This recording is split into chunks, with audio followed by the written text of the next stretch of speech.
Bismillahirrahmanirrahim. Assalamualaikum warahmatullahi wabarakatuh. Kita berjumpa lagi dengan pendidikan agama Islam dan budi pekerti. Pada pertemuan kita kali ini, kita akan berbicara berkaitan dengan iman kepada malaikat. Sebelum kita membahas tentang iman kepada malaikat, kita lihat terlebih dahulu tujuan dari pembelajaran. Tujuan pembelajaran yang pertama, kalian dapat menyebutkan pengertian dari iman kepada malaikat-malaikat Allah. Kemudian, tujuan dari pembelajaran yang kedua, kalian dapat menjelaskan nama-nama dan tugas dari masing-masing malaikat. Lalu, kalian dapat menyebutkan dalil tentang iman kepada malaikat, serta dapat menjelaskan tugas-tugas dari masing-masing malaikat. Dan kalian dapat menerangkan keterkaitan dari tugas para malaikat dengan perbuatan kita sehari-hari. Lalu, kalian dapat mengidentifikasi perilaku beriman kepada malaikat, serta dapat menunjukkan perilaku beriman kepada malaikat. Dan yang terpenting adalah, kalian dapat melaksanakan perintah Allah atas dasar iman kepada malaikat. Sekarang mari kita lihat kompetensi dasarnya. Kompetensi dasar yang pertama adalah beriman kepada malaikat Allah. Yang kedua, dapat memahami makna iman kepada malaikat berdasarkan dalil. Kemudian yang terakhir adalah dapat menyajikan contoh perilaku yang mencerminkan iman kepada malaikat. Baiklah, sebelum kita mengetahui apa pengertian daripada iman kepada malaikat, kita lihat terlebih dahulu apa arti daripada iman. Iman memiliki arti percaya, yakin.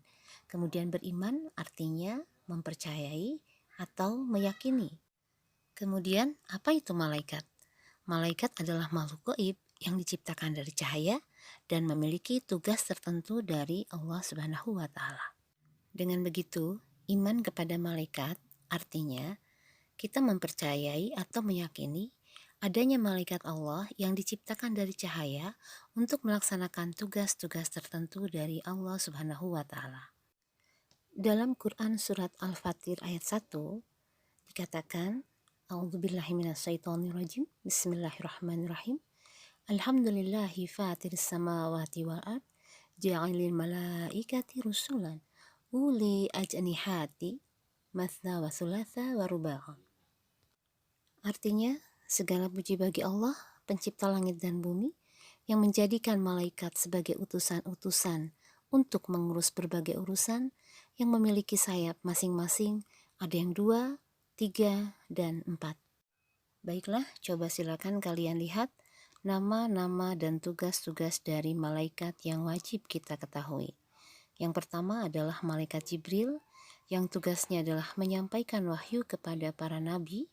Kemudian malaikat Mikail, tugasnya adalah menurunkan hujan dan membagikan rizki kepada makhluk. Lalu malaikat Israfil yang bertugas meniupkan sangkakala. Malaikat Israil tugasnya adalah mencabut nyawa. Lalu malaikat Rokib dan Atid tugasnya adalah mencatat amal baik dan amal buruk manusia. Lalu malaikat Munkar dan Nakir yang memiliki tugas memberikan pertanyaan di dalam kubur. Kemudian malaikat Malik yang bertugas menjaga pintu neraka. Dan yang terakhir adalah malaikat Ridwan yang memiliki tugas menjaga pintu surga. Sekarang kita perhatikan perbedaan malaikat, manusia, dan jin. Kita lihat dari ciri yang pertama. Malaikat diciptakan dari cahaya, sedangkan manusia diciptakan dari tanah, serta jin diciptakan dari api. Lalu, malaikat memiliki sayap dan tangan, tetapi manusia hanya memiliki tangan saja, tetapi jin memiliki sayap dan tangan. Lalu, malaikat selalu taat kepada Allah Subhanahu wa Ta'ala, sedangkan manusia dan jin ada yang taat dan ada pula yang ingkar. Kemudian ciri yang berikutnya adalah malaikat tidak makan, tidak minum, dan tidak tidur. Sedangkan manusia dan jin makan, minum, dan tidur. Dan terakhir, malaikat tidak mati hingga akhir zaman, sedangkan manusia mati sebelum akhir zaman, tetapi jin dapat mati sebelum akhir zaman. Marilah kita lihat kembali tanda-tanda orang yang beriman kepada malaikat. Yang pertama biasanya, mereka mempercayai dan meyakini dalam hati bahwa malaikat itu adalah makhluk gaib yang lebih dulu diciptakan Allah daripada manusia. Kemudian mereka mempercayai dan meyakini dalam hati bahwa malaikat bersifat gaib, tidak dapat dilihat oleh manusia. Lalu mereka juga mempercayai dan meyakini dalam hati bahwa tugas malaikat itu bermacam-macam. Ada yang berkaitan dengan alam dunia dan ada juga yang berkaitan dengan alam rohani. Lalu mempercayai dan meyakini dalam hati bahwa orang-orang yang beriman dan beramal soleh, kedudukannya pasti lebih tinggi daripada malaikat. Dan yang terakhir, pernyataan lisannya bahwa ia beriman kepada malaikat dan sifat-sifatnya.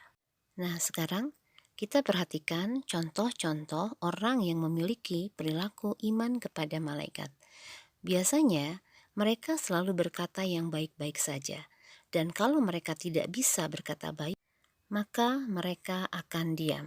Kemudian biasanya, orang yang memiliki iman kepada malaikat, mereka hanya akan melakukan sesuatu yang bermanfaat saja bagi dirinya sendiri atau orang lain. Contoh yang lain adalah mereka akan saling membantu dan saling menguatkan dalam hal-hal yang positif yang tentunya yang diridhoi oleh Allah Subhanahu wa taala. Serta mereka akan senantiasa bersyukur ketika mereka mendapatkan nikmat, dan mereka akan senantiasa bersabar ketika mereka mendapatkan musibah dan cobaan. Dan yang terakhir adalah mereka akan selalu memuliakan malaikat dan merasa malu apabila mereka melakukan perbuatan dosa. Nah, sekarang di hadapan kalian ada lembar soal evaluasi yang harus kalian kerjakan. Dan apabila kalian tadi memperhatikan materi yang sudah disampaikan, tentunya kalian akan bisa menjawab evaluasi tersebut. Dan untuk menambah atau mengembangkan wawasan kalian yang berkaitan dengan iman kepada malaikat, kalian bisa mencari dari berbagai sumber, baik media cetak atau media elektronik. Baiklah, mungkin itu saja yang bisa Ibu sampaikan pada kesempatan kali ini, dan kurang lebihnya mohon maaf atas segala kekurangan. Terima kasih. Wassalamualaikum warahmatullahi wabarakatuh.